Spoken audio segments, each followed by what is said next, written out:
nila kung ano tong loss na to with this playoff. So, ito yung time for them to adjust.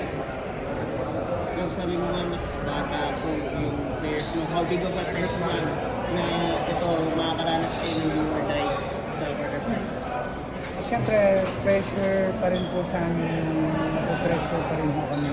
Pero kayo, ito yung mga situation na kailangan po namin siguro lampasan. Kailangan namin gawa ng paraan para labanan, lampasan po mga ganito klaseng situation. It will be a pressured game for us, definitely.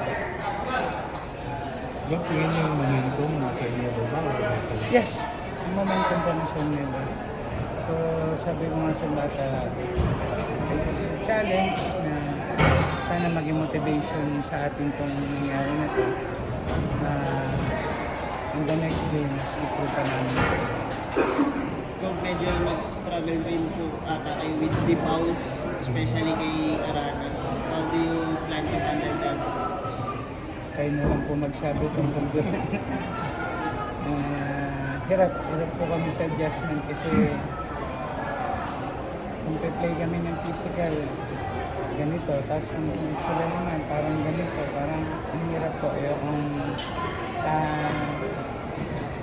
sana kung ano yung sinushow ng isa, sana pagbigyan din yung isa. Kayo naman po. Kayo po magsabi. Ganun ba paano? Diba? This is Stockton. Opo. Parang yung campaign nga ng mga bata.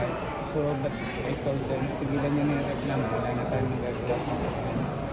So, yun na lang sana on the next day na ma-realize naman yung mga kasi yung effort ng mga bata, sayang din naman po, diba?